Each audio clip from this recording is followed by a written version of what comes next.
Ngasi numidang wairam phongkhiba pauniko pause digi maruoiba pau khara khangatsaraga miyamda khudo tamjage thamna popi oyoksingi mathakta leiba thambal bunker singda kuki singna cross yungsilakre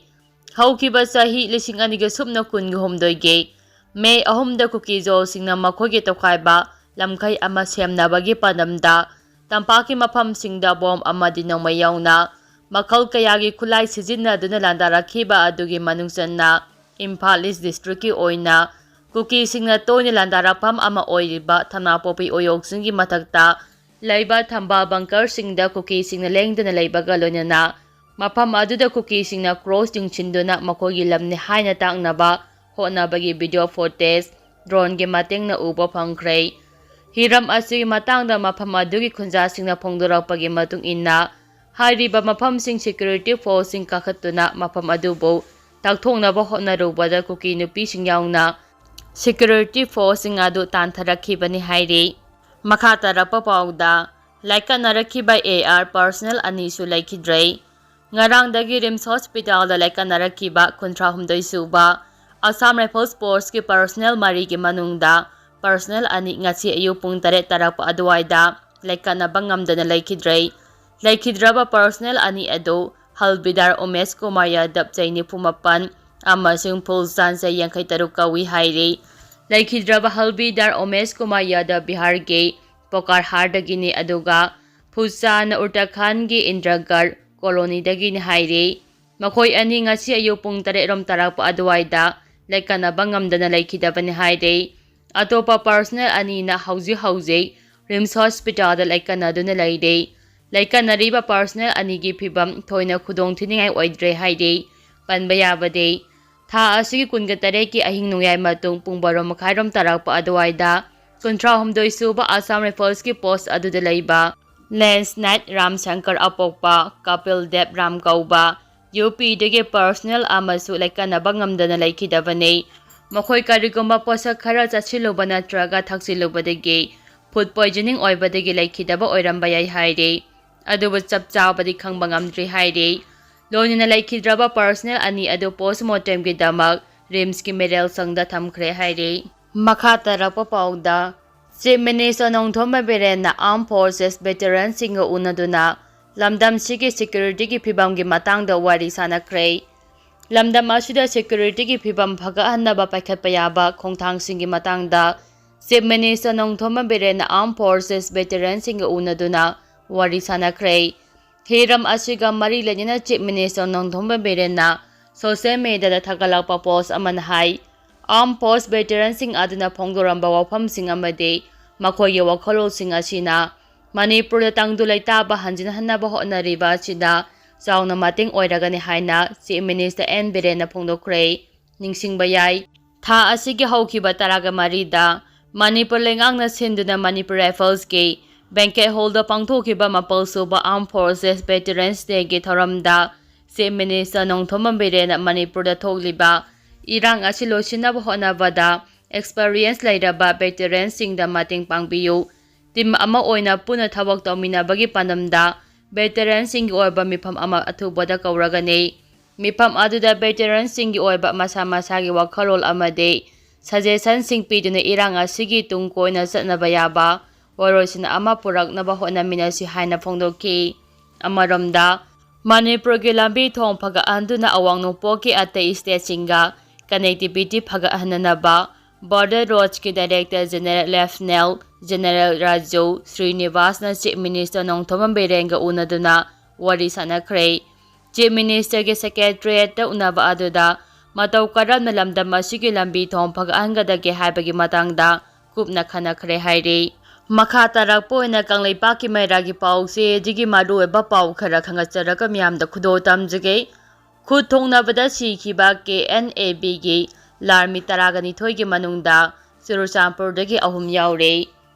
ngarang India amadi Myanmar anigi lonaba border pillar 87 Kamjong district katainaba yangongpo khul manakta Manipur gi apunba lalarup singa KNA ga khut thoknabada KNA gi miyoi tara hena sikhibaga loinana aso apan kaya nang kharaba matungda ngasi su makha tana anakpa mafamsingda maikei animakta khut thoknari haire Ngarangi thawdo aduda KNA gi Lanmi 12 gi asiba hakchang phangba ngamkhibaga loinana nomai 13 Manipur gi apunba lalarup singna phangba ngamkhre haide nakal amaromda ngarang Khut thoknaba aduda laikhidraba KNA gi Lanmi sing adugi manungda Ccpur dagi miyoi ahum yawi haide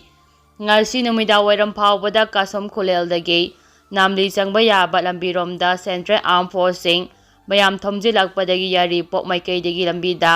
maikai adomgi ima ebel sing tholoktuna lambi thingbagi khongjang sangsinggi hairi makha tarakpa pawda Manipur ge naga taba mafamsingda makhal amatege border fencing khaba yaroi UNC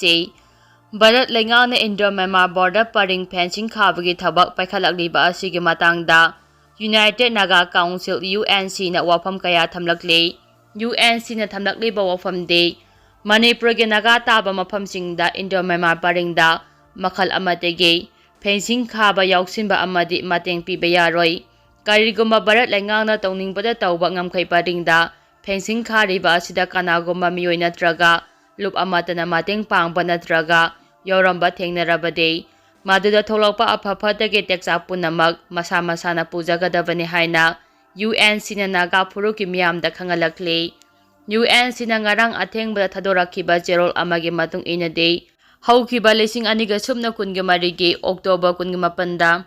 UNC na thokiba directive ki makha tarakpada November 3 ta United Naga Council ge Presidential Council mifamna Lorokiba warep number 2 gi matung inna CMPO gi jurisdiction manungda lariba naga khul thaba mafamsingda directive asingang na sakadabani haide United Naga Council gi cherol asina makha taribade border fencing ne haine Indo-Myanmar border IMB da babna saba Khut gi sambal sengap pahaibase naga gi puari degi leklaba lamdam asida pangthokpa yaroi UNC ga saminariba lupsingi mifamna border sambal kharapa matamda akiba laitana madugi mayokta leptuna thaba pangthok haloidabani amuka hana kanagumane India lengangna paikhalakliba thaba asida sogappa taramlabadi UNC na lawkiba warepki matung inna thabak lokhalakani maram aduna Manipur de lairiba naga phuruki miyamna India gi loiram sandoknaba hotnarakliba thaba asi matam pumbada masigi mayokta lepkadabani haina UNC ge Zero asina makata na khangalakle makata rapa pawda CM Birengin haba order clip ama leak oirakhiba adugi matangda thigapiyo haina Supreme Court ta taksingkhre Manipur da kumjali sing aniga sumna kunga humdoige May ahumdagi hauduna tha kun hena thoklibi irang asiga mari lenyana Chief Minister M Birengin haba order clip ama leak oirakhiba adugi matangda thigapiyo haina Supreme Court ta Tharakiba pre athubada hearing pangthokpiyo haina taksingkhre haide wafama asida life law gi online page ki pau amagi matung inna ngasi kuki Organization for Human Rights Trust ki lepkiba Advocate Prasanta Bhusanna hiram asigi matangda CJI Sanjay Khan amade Justice Sanjay Kumar amade KB Biswanath ki base ki mamangda lepraduna haikibada haukiba order amana hanagi CJI de Y Chandrasut na lusingba Audio clip adu kaya yamna sumbana haibagi mari lainaba khudam changdam sing yangsinaba hairakibadagi audio clip adu truth labta verification tawnabagi thakrabani lonina masigi maru oiba report amasu penison asida yaurabani maduda CJI na aibase ama piduna muttaroktuna court ki mamangda thamnaba khanganke lonina hearing matam procedure gi matung ina lepkadabani haike Panbayavade Advocate Bhusanna submit tawrakiba audio clip adu yamna disturbing conversation oi amade Chief Minister na su insinduna landa handuna irang thoanaba honai haina clip asida yaure haike